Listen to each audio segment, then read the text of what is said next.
Hello friends, എല്ലാവർക്കും good morning. അപ്പോൾ എല്ലാവർക്കും ഇന്നത്തെ ഒരു തകർപ്പൻ വിശേഷത്തിലേക്ക് തന്നെ സ്വാഗതം. അങ്ങനെ നമ്മുടെ ഗീതു വിജയലക്ഷ്മിയോട് സംസാരിച്ചുകൊണ്ടിരിക്കുകയാണ്. എന്തായാലും അമ്മ ആ പാട്ടങ്ങ് മറന്നുപോയി. ഞാൻ ഒരുപാട് മിസ് ചെയ്യുന്നുണ്ട് പഴയ പാട്ടുകാരി അമ്മയെ. ഞാൻ അങ്ങനെയൊന്നും മറന്നിട്ടില്ല ഗീതു. പക്ഷേ എൻ്റെ മനസ്സിലിപ്പോൾ പഴയ പല സങ്കടങ്ങളുണ്ട്. അതൊക്കെ മനസ്സിലടക്കി പിടിച്ചുകൊണ്ട് ഞാൻ ജീവിക്കുന്നത്. അതുകൊണ്ട് ഒരു പാട്ട് പാടാൻ പോലും എനിക്ക് കഴിയുന്നില്ല മോളെ. അതുകൊണ്ടാണ് അമ്മ അതൊന്നും ചെയ്യാത്തത്. അത് കേട്ടതും എനിക്കെല്ലാം മനസ്സിലാവുന്നുണ്ട് അമ്മയ്ക്ക് ഒരുപാട് വിഷമങ്ങളുണ്ട്. ഇന്ന് ഞാൻ ഗോവിന്ദേട്ടനുമായി കളിച്ച നാടകങ്ങളിയുടെ കാര്യം കേൾക്കുമ്പോൾ അമ്മ ചിരിക്കുമെന്നാണ് ഞാൻ കരുതിയത്, കളിയാക്കി ചിരിക്കുമെന്നാണ് കരുതിയത്. പക്ഷേ അമ്മ അങ്ങനെയൊന്നും ചെയ്തില്ലല്ലോ. അതിൻ്റെ കാരണം എന്താ? അതിൻ്റെ കാരണം മോളി കളിച്ച കളിയിലും വിജയിച്ചിട്ടുണ്ടായിരുന്നെങ്കിൽ ഞാനും കൂടെ ജയിച്ചാനായിരുന്നു. അതുകൊണ്ടാണ് മോളെ അമ്മ കളിയാക്കാത്തത്. എന്തായാലും ഇനിയും ഒരുപാട് പരീക്ഷണങ്ങൾ നടത്തണം. രാധിക എന്ന് പറയുന്നവൾ ശരിക്കും ഗോവിന്ദൻ്റെ ജീവിതത്തിൽ വില്ലത്തിയാണെന്ന് അവനെ ബോധ്യപ്പെടുത്തണം. അതിനുവേണ്ടി ഏതറ്റം വരെ പോകാനും ഞാൻ തയ്യാറാണ് മോളെ. നിൻ്റെ ഒപ്പം ഞാനും ഉണ്ടാവും, നീയും എൻ്റെ ഒപ്പം ഉണ്ടാവണം എന്നൊക്കെ പറയുക. അമ്മേ, ഇത്രയൊക്കെ അമ്മ പറയുന്നുണ്ട്. എന്നാൽ അമ്മയുടെ മനസ്സിലെ സങ്കടം എന്താണെന്ന് മാത്രം അമ്മ എന്നോട് പറയുന്നില്ല. അതിൻ്റെ കാരണം എന്താ മോളെ? അതിന് പല കാരണങ്ങളുണ്ട്. അതൊന്നും എനിക്ക് നിന്നോട് പറയാൻ പറ്റില്ല. എന്നാൽ ഞാനൊരു കാര്യം പറയാം. രഞ്ജുവിനെ ഇവിടെ എത്തിക്കുകയാണെങ്കിൽ അമ്മയുടെ മനസ്സിലെ എല്ലാ സങ്കടവും, അമ്മയുടെ പഴയ കാര്യങ്ങളും, അമ്മയുടെ ജീവിതത്തിലെ രഹസ്യവും എല്ലാം എന്നോട് തുറന്നു പറയാമെന്ന് പറഞ്ഞിട്ടുണ്ട്. ഉറപ്പായിട്ടും ഞാൻ തുറന്നു പറയും. എൻ്റെ സംഗീതത്തൊട്ടാണ് ഞാൻ സത്യം ചെയ്തത്. അതുകൊണ്ട് ഞാനത് ചെയ്യാതിരിക്കില്ല മോളെ. ഉറപ്പായിട്ടും ഞാൻ നിന്നോട് പറയും. പക്ഷെ ഞാൻ പറയാതെ തന്നെ നീ എല്ലാം തിരിച്ചറിയണമെന്നാണ് എൻ്റെ ആഗ്രഹം. അതുകൊണ്ടാണ് മോളെ ഞാൻ ഇത്രയും കാലം കാത്തിരിക്കുന്നത്. അമ്മയ്ക്ക് പേടിയുണ്ടോ? രഞ്ജുവിൻ്റെ കാര്യം ഞാൻ അറിഞ്ഞപ്പോൾ അമ്മയുടെ മനസ്സിൽ വിഷമായി. കാരണം എന്നിൽ നിന്നെല്ലാം മറച്ചു വെച്ചുകൊണ്ട് ഞാനും അമ്മയും തമ്മിൽ വഴക്കായി. അതുപോലെ ഇനി ബാക്കിയുള്ള കാര്യങ്ങൾ കൂടെ ഞാൻ അറിഞ്ഞു കഴിഞ്ഞാൽ അമ്മയിൽ നിന്നും ഞാൻ അകന്നു പോകുമെന്നുള്ളൊരു പേടി അമ്മയ്ക്കുണ്ടോ? അത് കേട്ടതും ഒരിക്കലുമില്ല. എൻ്റെ കാര്യങ്ങളൊക്കെ നീ അറിഞ്ഞു കഴിഞ്ഞാൽ, എൻ്റെ രഹസ്യങ്ങളൊക്കെ നീ കണ്ടുപിടിച്ചു കഴിഞ്ഞാൽ നീ എന്നെ ഒരിക്കലും തള്ളിപ്പറഞ്ഞിട്ട് പോകില്ല മോളെ. ഇതിനേക്കാൾ കൂടുതൽ ഡബിൾ മടങ്ങ് നീ എന്നെ സ്നേഹിക്കും. പക്ഷേ ഒരു കാര്യം ഞാൻ പറയാം, അങ്ങനെ നീ എന്നെ സ്നേഹിക്കുമ്പോഴും എനിക്ക് പേടിയാണ്. അതുകൊണ്ട് മാത്രമാണ്. എന്നാലും ഞാൻ നിൻ്റെ സ്നേഹം ആഗ്രഹിക്കുന്നുണ്ട് മോളെ. ഒരു മകളുടെ സ്നേഹം ഒരമ്മയ്ക്ക് കിട്ടണമെന്ന്. എൻ്റെ സ്വന്തം മകൾ എന്നിൽ നിന്നും അകന്നു പോയി. എന്നാൽ അവൾ എൻ്റെ അടുത്തേക്ക് തിരിച്ചു വന്നാലും നിന്നെ ഞാൻ എൻ്റെ പൊന്നു മോളായിട്ട് സ്നേഹിക്കൂ എന്നൊക്കെ പറഞ്ഞ് വിജയലക്ഷ്മി കരയുക. ഓ എൻ്റെ പൊന്നോ, മതി. ഇനി കരഞ്ഞ് ബാക്കിയുള്ളവരെ കൂടെ കരയിപ്പിക്കണ്ട. അതെ, രഞ്ജുവിനെ ഇവിടെ എത്തിക്കുന്ന കാര്യം ഞാനേറ്റു. എന്നാൽ ബാക്കിയുള്ള രഹസ്യങ്ങളും കൂടെ പറയാൻ കാത്തിരുന്നോ എന്നും പറഞ്ഞ് ഗീതു അങ്ങ് പോവുക. ഗീതു പോയി കഴിഞ്ഞത് വിജയലക്ഷ്മി കണ്ണുനീരൊക്കെ തുടച്ചിട്ട്, ഈശ്വര എന്തൊരു വിധിയായത്, ഇങ്ങനൊരു വിധി ആർക്കും വരരുതേ എന്നൊക്കെ പറഞ്ഞ് ഇങ്ങനെ നിൽക്കുവാണ്. ഈ സമയം പിന്നീട് കാണിക്കുന്നത് ഗീതു വീട്ടിലേക്ക് പോവുക. വീട്ടിലെത്തിയതും ഗീതു ആകെ സങ്കടപ്പെട്ട് അങ്ങ് ഹോളിലോട്ട് കയറി ചെല്ലുമ്പോഴേക്ക് രേഖയും കാഞ്ചനയും കൂടെ ഓടി വരികയാണ്. ഗീതു അവിടെ എന്താ സംഭവിച്ചത്? ഗസ്റ്റ് ഹൗസിൽ എന്താ പറ്റിയേ? എന്താണെങ്കിലും എന്നോട് പറ ഗീതു. എന്തിനാ രേഖച്ച് ഇത്ര ടെൻഷൻ അടിക്കുന്നേ? അവിടെ എല്ലാം സംഭവിച്ചതൊക്കെ കഴിഞ്ഞു. ഇനി അതിനെക്കുറിച്ച് പറഞ്ഞിട്ട് കാര്യമില്ല. ഇല്ല ഗീതു, എനിക്കറിയണം. വരുണേട്ടൻ ഇപ്പം എന്നെ വിളിച്ച് ഗസ്റ്റ് ഹൗസിലേക്ക് എൻ്റെയും വരുണേട്ടൻ്റെയും ഡ്രസ്സുകളെല്ലാം എടുത്തുകൊണ്ട് വരാൻ പറയുക.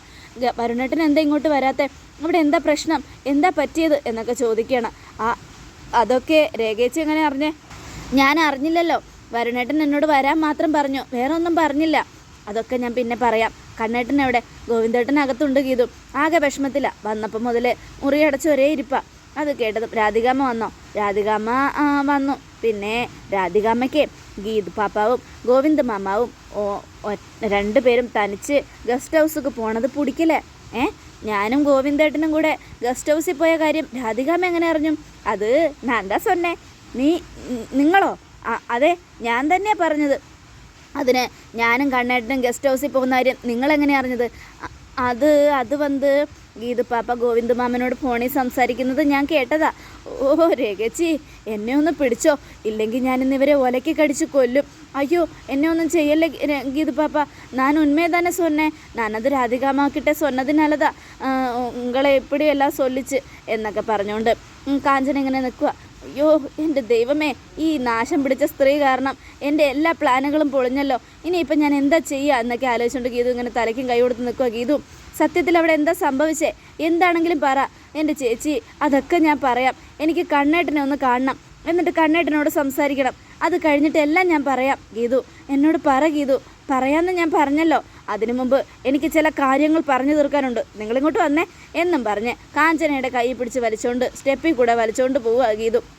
അയ്യോ ഗീതുപ്പാപ്പ വിട് വിടുങ്ക പാപ്പ എന്നും പറഞ്ഞുകൊണ്ട് കാഞ്ചന പിന്നാലെ ഒച്ചയിട്ടുകൊണ്ട് എന്തായിരിക്കും സംഭവിച്ചിട്ടുണ്ടാവുക, ഒരു പിടിയും കിട്ടുന്നില്ലല്ലോ എന്നൊക്കെ ആലോചിക്കുക. ഈ സമയം ഗോവിന്ദ് എല്ലാം ആലോചിച്ചുകൊണ്ട് നിൽക്കുകയാണ്. അവിടെ നടന്ന സംഭവങ്ങളൊക്കെ അവർണിക പറഞ്ഞതും.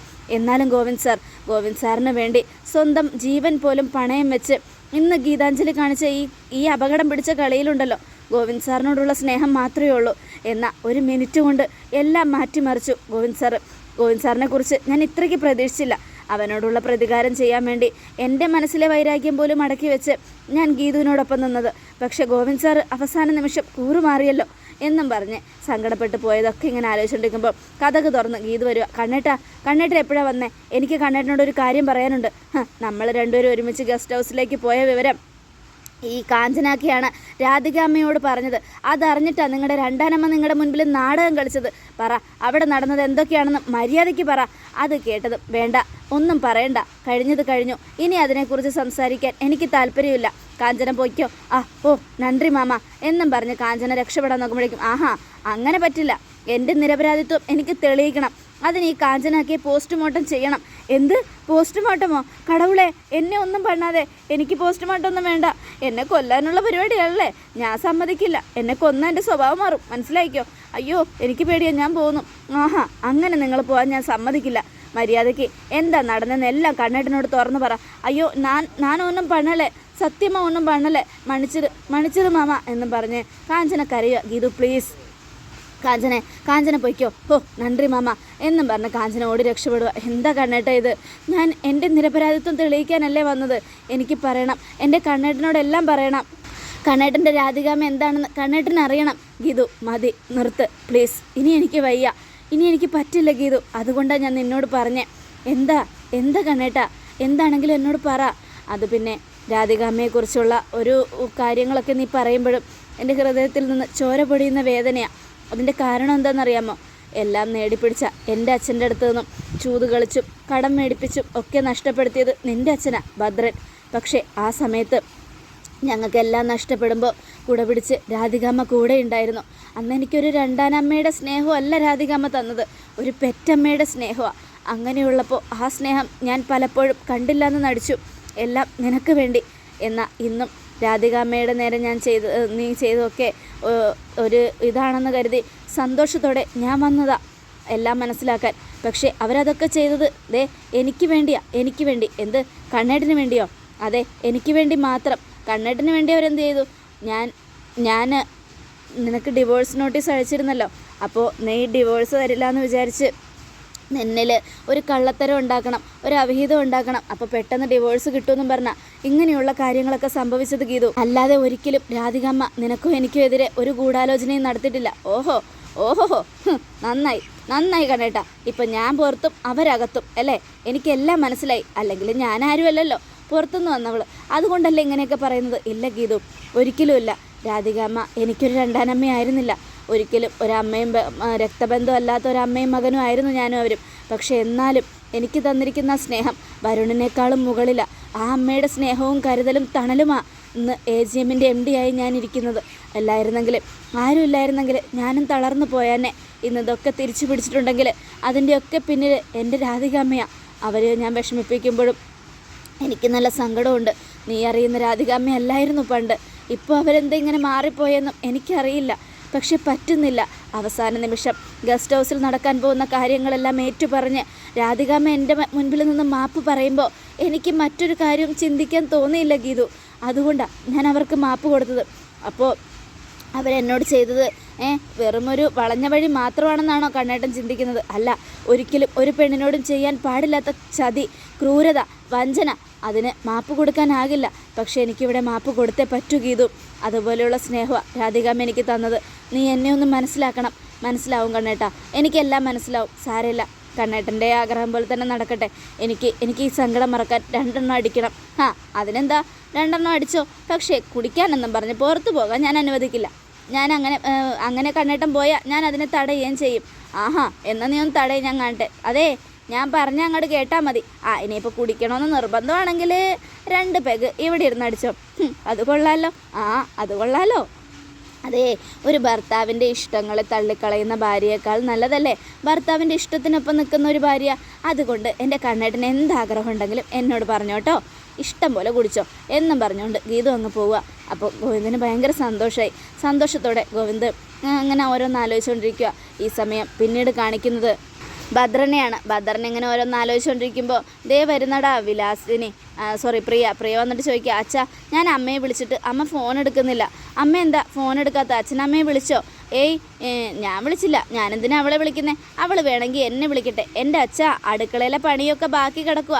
അങ്ങനെയുള്ളപ്പോൾ അച്ഛനെ അമ്മയെ വിളിച്ചില്ലെങ്കിൽ ആ പണി മുഴുവനും അച്ഛൻ തീർക്കേണ്ടി വരും.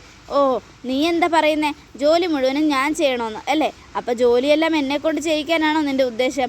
അതെ, അത് തന്നെയാണ് എൻ്റെ ഉദ്ദേശം. അതുകൊണ്ടാണ് പറഞ്ഞത് മര്യാദയ്ക്ക് അമ്മയെ വിളിക്കാൻ. അമ്മയെ ഞാൻ വിളിക്കുന്നില്ല എന്ന് പറഞ്ഞില്ലേ? അത് കേട്ടതും പ്രിയ ദേഷ്യപ്പെട്ട് നിൽക്കുക. അപ്പോഴേക്കും ഒരു കാറ് വന്ന് വീടിൻ്റെ മുമ്പിൽ നിൽക്കുക.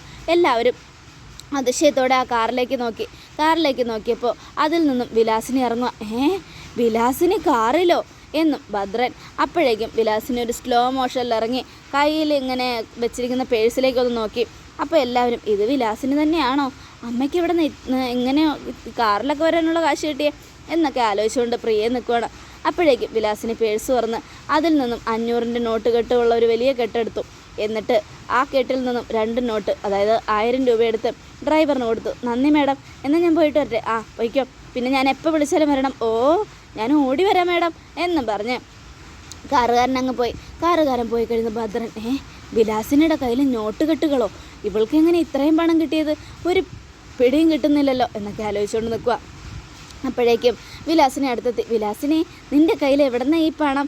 അയ്യേടാ, അങ്ങനെ ഇപ്പം എൻ്റെ കയ്യിൽ എവിടുന്ന ഈ പണമെന്ന് നിങ്ങൾ അറിയണ്ട. നിങ്ങൾക്ക് ഞാൻ ഈ പണം തരത്തുമില്ല. നിങ്ങളുടെ കയ്യിൽ നോട്ട് കെട്ടുകൾ ഉണ്ടായിരുന്നല്ലോ, നിങ്ങളതൊന്നും എന്നോട് പറഞ്ഞുമില്ലല്ലോ എവിടുന്ന കിട്ടിയെന്നും. പിന്നെ ഞാൻ മാത്രം എന്തിനാ പറയുന്നത്? പിന്നെ ഒരു കാര്യം കൂടി ഞാൻ പറയാം. നിങ്ങളൊന്ന് സഹായിക്കാതെ തന്നെ എൻ്റെ കണ്ണിൻ്റെ ടെസ്റ്റുകളെല്ലാം കഴിഞ്ഞു. ഇനി ഡോക്ടർ വിളിക്കുമ്പോൾ അങ്ങോട്ട് പോയാൽ മതി. അതുകൊണ്ട് എനിക്കിപ്പോൾ ഒരു കുഴപ്പമില്ല. എന്തായാലും എൻ്റെ ഇഷ്ടത്തിന് എനിക്കിനി ജീവിക്കാമല്ലോ എന്നൊക്കെ പറയാം. അമ്മേ, സത്യം പറ, അമ്മയ്ക്ക് എവിടെ നീ കാശ്? എടി മോളെ, ഞാൻ കൊള്ളയടിച്ചൊന്നുമല്ല. അതുകൊണ്ട് ഇത്രയും അറിഞ്ഞാൽ മതി കേട്ടല്ലോ എന്നും പറഞ്ഞ് വിലാസിന് നല്ല സ്ലോ മോഷനിൽ അകത്തേക്ക് പോവുക. അങ്ങനെ വിലാസിന് പോയി കഴിഞ്ഞു പ്രിയ, വിനോദേ, ഇത് അമ്മ മനഃപൂർവ്വം ആരെയും പറ്റിച്ച് കാശുണ്ടാക്കിയിരിക്കുക, സൂക്ഷിക്കണം. അതുകൊണ്ട് അമ്മയുടെ ചോദിച്ചേ പറ്റൂ എന്നൊക്കെ പറഞ്ഞിങ്ങനെ നിൽക്കുകയാണ്. ഈ സമയം പിന്നീട് കാണിക്കുന്നത് നമ്മുടെ രേഖയാണ്. രേഖ വരുണിനെ കുറിച്ച് ആലോചിച്ചുകൊണ്ട് നിൽക്കുക. അപ്പോഴേക്കും വരുണും സുവർണയും കൂടെ ഭയങ്കര സംസാരമാണ്. എന്നാലും വരുൺ സാറിന് വീട്ടിലേക്ക് പോകാമായിരുന്നല്ലോ. വേണ്ട സുവർണ, ഞാനിവിടെ നിന്നോളാം. അപ്പോഴേക്ക് രേഖ വിളിച്ചു. ഹലോ വരുണേട്ടാ, എന്താടി, എന്താ നിനക്ക് വേണ്ടത്? എന്തിനാ നീ ഇപ്പം എന്നെ വിളിച്ചത്? വരുണേട്ടാ, അവിടെ നടന്ന സംഭവങ്ങളൊക്കെ ഗീതു എന്നോട് പറഞ്ഞു. വരുണേട്ടന് ഇങ്ങോട്ട് വരാൻ തടസ്സമൊന്നുമില്ലല്ലോ, പിന്നെ എന്തിനാ ഇങ്ങോട്ട് വരാത്തതിരിക്കുന്നത്? അവിടെ തന്നെ ഇരിക്കുന്നത്, ഇങ്ങോട്ട് വന്നാൽ മതി. രാധികാമ്മയും പറഞ്ഞു വരുണേട്ടന് ഇങ്ങോട്ട് വരാൻ തടസ്സങ്ങളൊന്നുമില്ലയെന്ന്. പിന്നെ എന്തിനാ അവിടെ തന്നെ ഇരിക്കുന്നത്? ഇങ്ങോട്ട് വാ വരുണേട്ടാ. ഞാൻ അങ്ങോട്ട് എന്തിനാ വരുന്നത്? അങ്ങോട്ട് വന്നാൽ നിന്നെ മാത്രമല്ല കാണാൻ പറ്റും. ഇവിടെയാണെങ്കിൽ എനിക്ക് പലരെയും കാണാം. വരുണേട്ടൻ്റെ കൂടെ ആരോ ഉള്ളത്? ആര് വേണമെങ്കിലും ഉണ്ടായിക്കോട്ടെ, അതിന് നിനക്കെന്താ?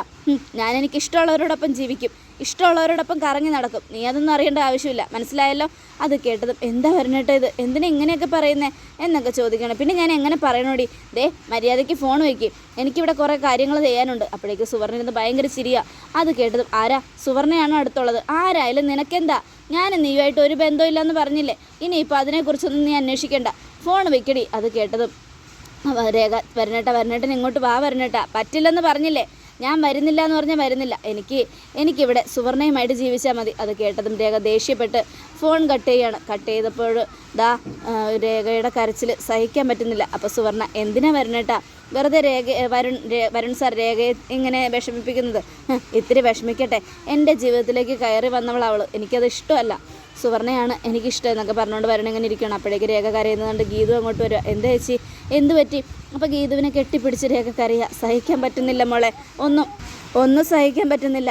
എനിക്ക് വല്ലാത്ത സങ്കടമുണ്ട്. എന്ത് ചെയ്യണമെന്ന് ഓർത്തിട്ട് ഒരു പിടിയും കിട്ടുന്നില്ല എന്നൊക്കെ പറയാം. എന്താ ചേച്ചി, വരുണേട്ടനെ ഇങ്ങോട്ട് വിളിച്ചിട്ട് വരുന്നില്ല. സുവർണ അവിടെയുണ്ട്, നല്ല സങ്കടമാണ്. വരുണേട്ടന് എന്താ എന്നോട് ഇത്രയും ദേഷ്യമൊന്നും എനിക്കറിയില്ല. ഞാനൊരു കാര്യം പറയാം മോളെ, എന്തായാലും ഒരു കാര്യം ചെയ്. ഇനി എനിക്ക് പറ്റുന്നില്ല, ഞാൻ അങ്ങോട്ട് പോവുക. എന്തിനാ രേഖേച്ചി വെറുതെ അയാളുടെ കാലം പിടിച്ച് അവിടെ പോയി നിൽക്കുന്നേ? ചേച്ചിയെ വേണ്ടാത്ത ഒരുത്തനെ ചേച്ചിക്ക് എന്തിനാ? ഒരു കാര്യം ചേച്ചി അയാൾ ഇങ്ങോട്ട് ഉപേക്ഷിക്കും. എന്ത് ചെയ്താലും ക്ഷമിക്കാൻ വീട്ടിൽ ഭാര്യ ഉണ്ടെന്നുള്ളത് കൊണ്ടാണ് എന്ത് തോന്നിയാസം കാണിക്കുന്നത്. മോളെ, ഞാനൊരു കാര്യം ചോദിക്കട്ടെ, നീ ഗോവിന്ദേട്ടൻ നിന്നെ സ്നേഹിക്കില്ലെന്ന് അറിഞ്ഞിട്ടും നീ കൂടെ നിൽക്കുന്നില്ലേ? അതുപോലെ തന്നെയാണ് എനിക്കും. വരുണേട്ടൻ എന്നെ എപ്പോഴെങ്കിലും സ്നേഹിക്കുമെന്നോർത്താ ഞാനും കൂടെ നിൽക്കുന്നത്. അടിമയായി പോയി മോളെ. അതുകൊണ്ടാണ്. മനസ്സിലായി ചേച്ചി, എനിക്കെല്ലാം മനസ്സിലായി. എന്തായാലും സുവർണയും വരുണേട്ടനുമായിട്ടുള്ള ബന്ധം ഇത് അങ്ങനെ വിടാൻ ഞാൻ ഉദ്ദേശിക്കുന്നില്ല. രേഖച്ചി വാ എന്നും പറഞ്ഞ് രേഖയുടെ കൈ പിടിച്ച് വലിച്ചുകൊണ്ട് ഗീതു പോകാനൊരുങ്ങാണ്. അതോടുകൂടെ എപ്പിസോഡ് അവസാനിക്കുകയാണ്. നാളത്തെ ഒരു തകർപ്പൻ വിശേഷത്തിനായിട്ട് കാത്തിരിക്കുക. എല്ലാവർക്കും ഒരിക്കൽ കൂടെ നല്ലൊരു ശുഭദിനം തന്നെ ആയിക്കോട്ടെ. Thank you friends.